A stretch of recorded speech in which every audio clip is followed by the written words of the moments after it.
cuando el contrato colectivo de trabajo es un derecho irrenunciable, es un derecho que existiendo el sindicato, el contrato colectivo de trabajo lo está sustentando la propia Constitución, lo está sustentando el propio convenio 87-98 de la Organización Internacional del Trabajo.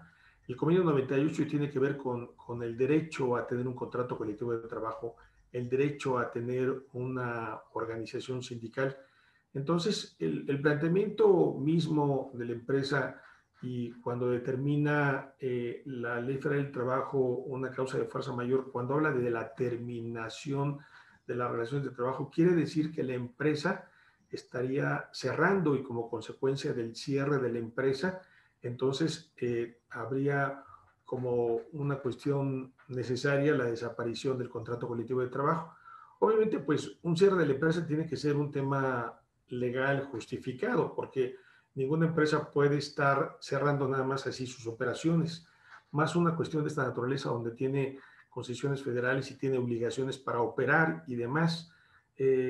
Hay, dijéramos, algunas vías legales como pudiera ser el paro de labores, que lo establece la propia Constitución, es decir, así como los trabajadores tienen derecho a la huelga, el patrón tiene derecho a armar un paro de labores, dijéramos como una especie de huelga como tal.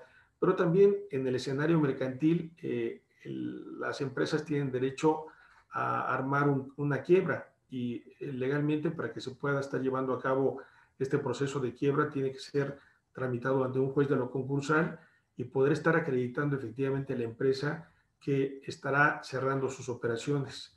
De sí misma, la empresa no puede decir yo cierro operaciones, porque finalmente tiene que llevar a cabo un proceso legal para que se pueda estar autorizando el tema del cierre. Entonces, cuando la empresa está llevando a cabo una acción de esta naturaleza, yo les puedo decir que desde mi punto de vista es una medida de carácter táctico de la empresa para estar buscando forzar a los sindicatos a una negociación. Hoy en la mañana estaba en una firma de un contrato colectivo de trabajo y pude hablar con algunos funcionarios de la Secretaría del Trabajo. Y bueno, me confirman que en efecto el día de ayer en la Junta Federal de Conciliación y Arbitraje se recibió esta demanda de terminación del contrato colectivo de trabajo por parte de la empresa. Obviamente, pues aquí se tiene que seguir todo un procedimiento en el cual tendrá que notificarse a los sindicatos y se tiene que fijar una fecha de audiencia. Fundamentalmente, cuando se trata de aspectos eminentemente económicos, se sustenta todo en periciales, estudios contables, técnicos, para poder determinar que en efecto la empresa tiene una condición tal que requiere un cierre de la empresa.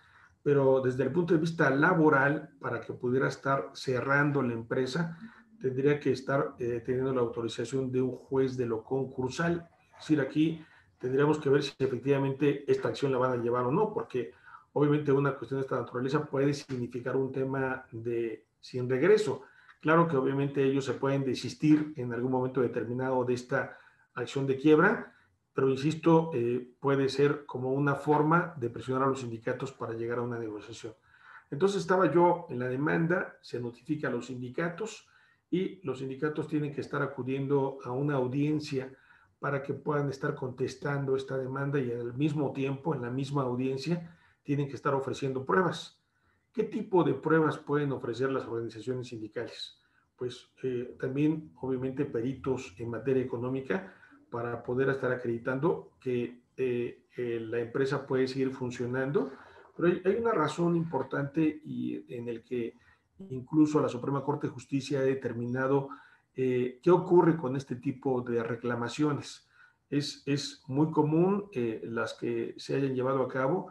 Yo una última que conozco que tuvo un trámite de pues un poco más de 3 años, fue en el periódico La Jornada.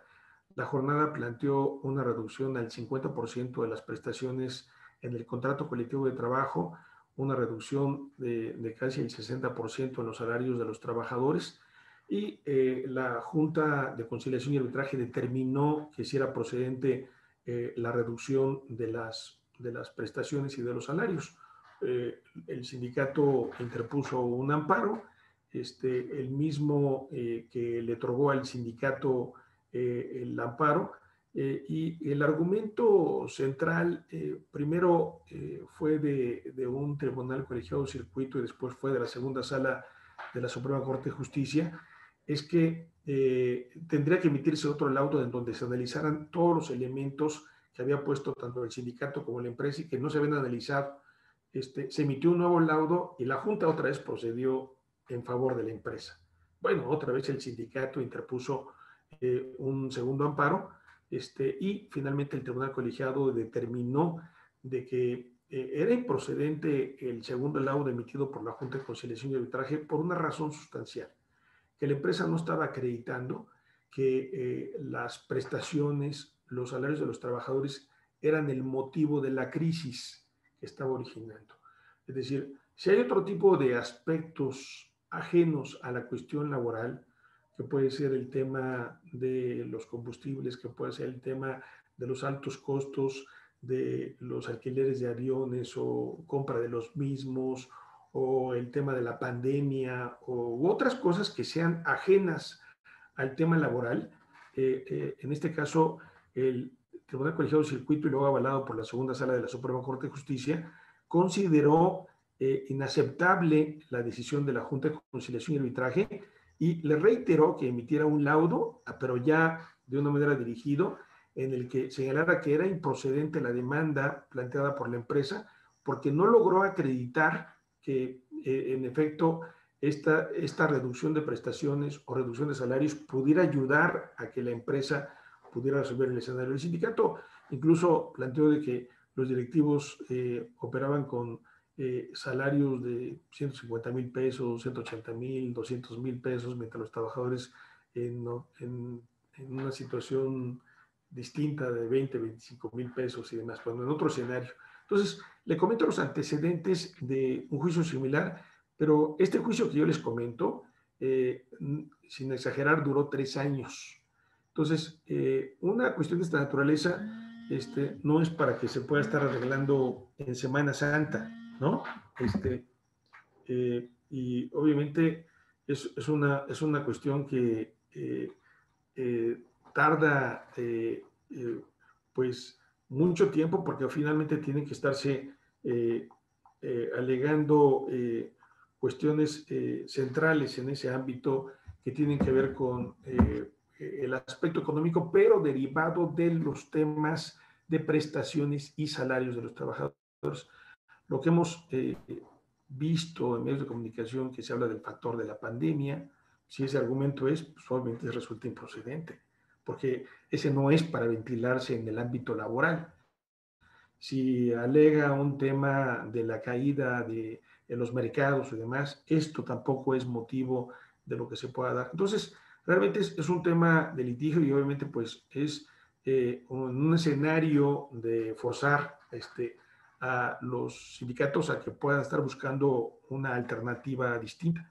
Aquí, ¿qué acciones pueden llevar a cabo los trabajadores? Solamente los sindicatos pueden estar metidos en esta defensa, pues obviamente pues como se trata de un tema colectivo, un tema que tiene que ver con el contrato colectivo de trabajo, pues de inicio o de origen, los sindicatos pudieran ser los únicos interesados en mantener el contrato colectivo de trabajo, dijéramos en una cuestión original, porque ¿quién es el único que puede ver el tema de la titularidad, la administración del contrato colectivo de trabajo?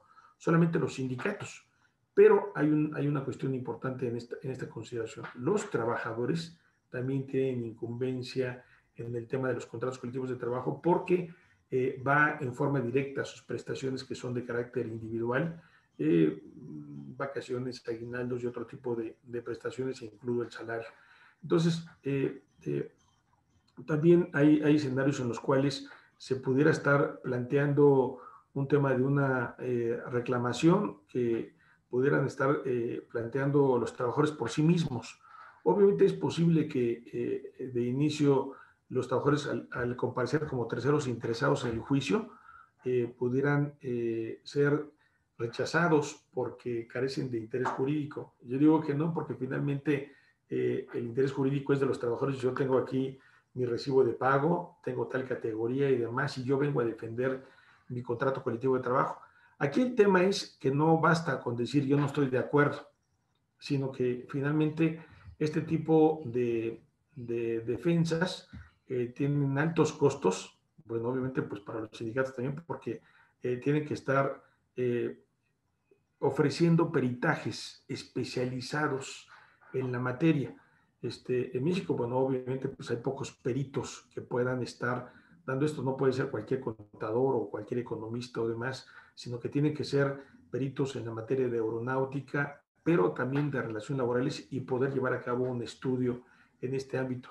Derivado de la reforma laboral, se ha planteado la necesidad de que bueno, ahora las juntas de conciliación y arbitraje puedan conocer de esto. Esto puede ser motivo del conocimiento de los juzgados laborales actuales o será del conocimiento de la Junta de Conciliación y Arbitraje. Actualmente, porque el contrato colectivo de trabajo, aun cuando tiene implicaciones en varias partes del país por la operación de sus aviones, el contrato colectivo de trabajo está radicado en la Ciudad de México. Y entonces, como tal, esta consideración será de la competencia de la Junta Federal de Conciliación y Arbitraje y no de los juzgados laborales.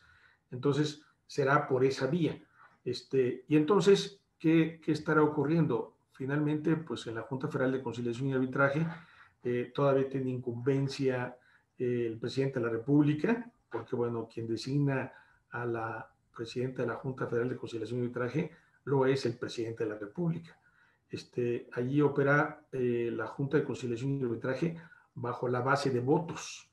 El voto de la autoridad, el voto del representante obrero y el voto del representante del capital. Entonces habrá que ver en la Junta donde se atienden los asuntos de, de empresas aeronáuticas, cuál es en este caso la Junta competente, y ahí pues entiendo que pudiera haber algún representante de ustedes, de la industria aeronáutica, de los trabajadores que pudiera estar votando y decir finalmente, aunque no lo crean, en la Junta de Conciliación y Arbitraje se decide por votos.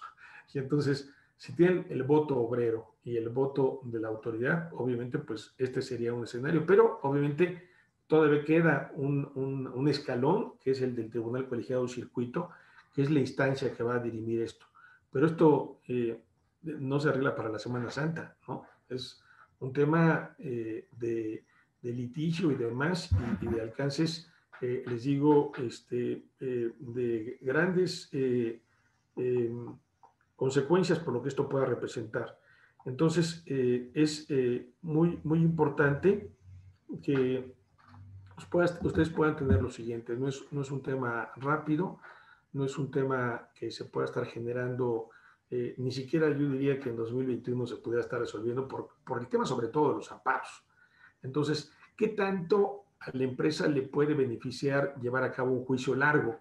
Porque finalmente, bueno, obviamente pues mucho va a depender de la estrategia de los sindicatos, de cómo lograr que se pueda llevar a cabo estudios y demás para que puedan resolverse en un plazo no tan corto, porque obviamente pues una pericial para poder determinar la situación económica o demás pues puede llevar a lo mejor un par de meses, que los peritos estén revisando cómo está la situación económica de la empresa y puedan resolver que efectivamente pues no queda de otra, de que efectivamente hagan de cuenta que la gran piedra que impide que Aeroméxico pueda seguir funcionando son los salarios de los trabajadores y son las prestaciones. Esa sería la única razón del tema, y obviamente pues eso lo determinan peritos. No solamente es un tema de abogados o de una habilidad de un equipo de abogados, no solamente es eso, sino que efectivamente se pueda dar esta estrategia. En México hay algunos peritos que tienen que ver con esta materia, pero obviamente pues aquí el sindicato, una vez recibiendo la demanda, tiene un plazo corto porque la ley llega a hablar de incluso de 10 días hábiles. Entonces, no es tan sencillo que en un tiempo tan corto pueda armarse una buena defensa para un peritaje. a lo mejor la empresa lo viene preparando desde 2 o 3 meses y bueno, obviamente son trabajos que los tiene allí y entonces pues será parte de ese escenario. ¿Cómo complicar este tipo de cuestiones para poder alargar? Pues a lo mejor podría ser posible que a lo mejor trabajadores por sí mismos pudieran comparecer a juicio y también ante la negativa de la Junta de Conciliación y Arbitraje, estar promoviendo amparos para que eso pudiera ver la manera para que el juicio se alargara. Es decir, aquí cuál sería la estrategia del tema, independientemente de cualquier cosa, estar buscando un alargamiento del juicio. ¿Para qué? Pues para también que la empresa, si se va a sentar a negociar, que no la vea tan fácil, ¿no? Que vea que no son instrumentos como los que se puedan dar. Ahora yo creo que un escenario de la Junta de Conciliación y Arbitraje podría plantear un escenario un poco más imparcial, no sé, y bueno, obviamente pues el equipo de abogados que actualmente maneja los casos de Aeroméxico, bueno, es un equipo que pues está aliado con algunos otros equipos de abogados internacionales y seguramente va a ser un escenario en donde seguramente la empresa o la institución que está planteando el crédito a la empresa, pues seguramente va a estar presente ahí en todo este proceso y estar dando la asesoría correspondiente, ¿no? De lo que pueda representar esto. Pues dijéramos en esencia, sería como a grandes rasgos y con mucho gusto pues estoy en la disposición de poder estar aclarando alguna duda o demás sobre este tema. Pero dijéramos en conclusión, si la empresa seguiría operando, es ilógico que a los sindicatos se les pueda quitar un contrato colectivo de trabajo porque en sí mismo es un derecho nato. No puede estar, no se le puede quitar a menos que haya un cierre de la empresa. Entonces, ahí habría otra consideración a tratar. Obviamente de los riesgos que yo vería si es que se llegara a implementar una quiebra, es que cualquier liquidación que se pudiera dar estaría solamente centrándose en el pago de 12 días por año, que es la prima de antigüedad, y el pago de 3 meses, nada más.